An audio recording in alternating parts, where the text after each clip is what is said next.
நம்ம பார்த்தாச்சா? பார்த்தாச்சு. பேசுவோமா? பேசுவோம். என்ன படம்? Love insurance company. Love insurance company. யார் யார் கூட சேர்ந்தா நைஸ், யார் யார் கூட சேர்ந்தா நாய்ஸ், நீ ஆப் கண்டுபிடிச்சு சொல்லு. படம் பிடிச்சிருந்துச்சா?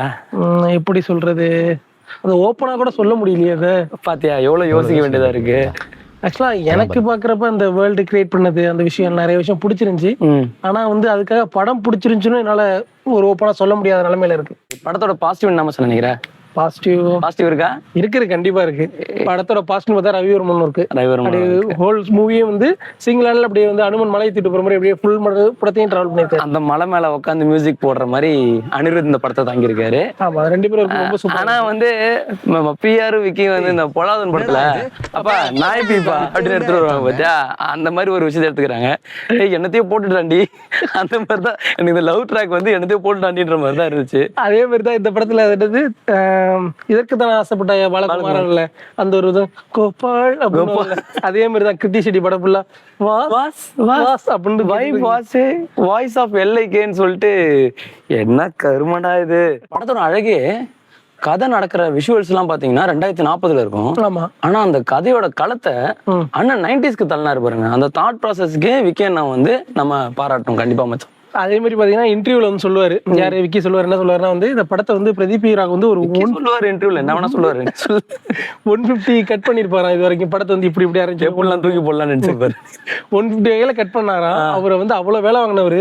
அதே ஒர்க்கு கொஞ்சம் ரைட் பண்ணாருல, டைலாக்ல போட்ட எஃபர்ட் கூட அந்த ஸ்டோரி கரெக்ட். அதே மாதிரி எனக்கு ரொம்ப ஒரு வெறுப்பான ஒரு விஷயம் என்னன்னா, நம்ம படம் எதுக்கு பார்க்க போறோம், ஒரு வேர்ல்ட பார்க்க போறோம், ஒரு புது விஷயத்த பார்க்க போறோம். அங்கேயும் வந்து நீ உன்னோட ரீல்ஸோட இன்ஃபுளுன்ஸே கொண்டு வருது. ஒரு பிட்டு பிட்டா பார்த்தோம்னா அதுவும் ஒரு ரீல் மாதிரி தான் இருக்கு. இப்போ புதுசா ஒரு டைரக்டர் பண்றது சரி, ஓகே விட்டுலாம். இப்போ நீ வந்து ஒரு முதிர்ச்சி அடைந்த டைரக்டர், ஓகேவா, போடா பொடியில ஆமா ஆமா போடா பொடியில ஆரம்பிச்சு நிறைய குப்பைகள் இருக்கு. அந்த குப்பைகள் எல்லாம் பண்ணாலுமே வந்து நிறைய நல்ல படங்களும் பண்ணிருக்காரு. அப்படிதானே? நிறைய நான் கொஞ்சம் ஏதோ கொஞ்சம் பண்ணிருக்காரு. உனக்கு ரெஃப்ரெஷிங்கா ஃபீல் ஆன விஷயம் நம்ம படத்துல இல்ல, நமக்கு படத்துல முன்னாடி சொன்ன மாதிரி தான் விஷுவல் ரொம்ப அழகா இருந்துச்சு. உண்மையா ரொம்ப அழகா இருந்துச்சு. எவ்வளவு நிறைய ஷாட் பாத்தியா, க்ளோஸ் அப்ல பின்னாடி வந்து அந்த லைட்டிங்ல இருந்து அந்த கலர்ஸ் வந்து அவ்வளவு அழகா செட் பண்ணி ஃப்ரேம் பண்ணிருக்காரு. நல்ல சூப்பரா ஆர்ட் ஒர்க் சூப்பரா இருந்துச்சு. ஆர்ட் ஒர்க் சூப்பரா இருந்துச்சு.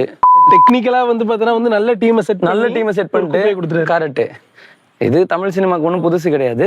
இருந்தாலும் நல்லா பண்ணிருக்கலாம். இவ்வளவு விஷயங்கள் வச்சிருக்கீங்க, இவ்வளவு சோர்ஸ் வச்சிருக்கீங்க, வேர்ல்ட்லாம் கிரியேட் பண்ணது எல்லாமே நல்லா இருந்துச்சு. அழகா இருந்துச்சு பாக்குறதுக்கு. நல்ல சீனா அந்த இதெல்லாம் அந்த ஒரு ரிங்க போட்டு லவ் மீட்டர் அது இது ஏதோ பண்றீங்க. அது நம்ம யோசிச்சிருக்கீங்க.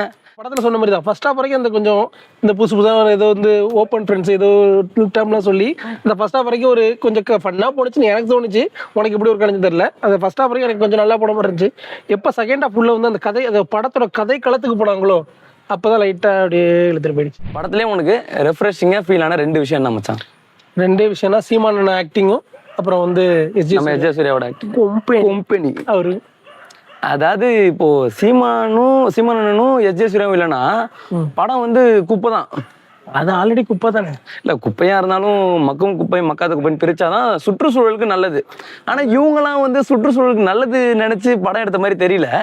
என்ன இழப்போ அவங்களால என்னால முடிஞ்சது அப்படின்னு என்னால முடிஞ்சதுன்னு கொடுத்துருக்காங்க. நம்ம அதை அப்படியே தூக்கி போட்டுற வேண்டியதுதான். இந்த படத்தை எப்படின்னா பார்க்கலாமா வேணாமா, என்ன சொல்லுவ நீ, எதனால பார்க்கலான்னு சொல்லுவ? அதெல்லாம் சொல்லணுமா என்ன? இந்த அளவுக்கு எதுவும் இல்லை. அவங்களோட எப்படி சொல்றது, நம்ம ஒரு படத்தை அட்டாக் பண்ணணும்னு நினைக்கிறது இல்லை. பட் ஆனால் கொஞ்சம் கிரிட்டிசிசம் இருந்தால் தான் அடுத்தடுத்து நல்ல படைப்புகள் வரும். ஸோ வந்து இதுதான் நம்ம சொல்ல முடியும். கண்டிப்பாக படத்தை உங்களுக்கு பார்த்து தெரிஞ்சுக்கணுன்னா கண்டிப்பாக போய் பார்க்கலாம். ஆனால் என்னால் பார்க்க முடியல, செகண்ட் ஹாஃப்லேயே வந்துடலாம் தான் நினச்சேன். இருந்தாலும் 250 ரூபா நம்ம கொடுத்து பார்க்குறனால என்ன பண்ணுறது. வேறு ஏதாவது நல்ல படம் வரும்போது நாங்கள் இன்னும் நல்லபடியாக ரிவ்யூ சொல்லுவோம். கண்டிப்பாக நீங்கள் பார்க்குறது உங்க விருப்பம். அது இல்லடா, அது இல்லை மச்சான், பார்த்துட்டு பேசுவோம். அது போயிடலாம். Okay okay. நீங்கள் பார்த்துட்டு இருக்கிறது பார்த்துட்டு பேசுவோம்.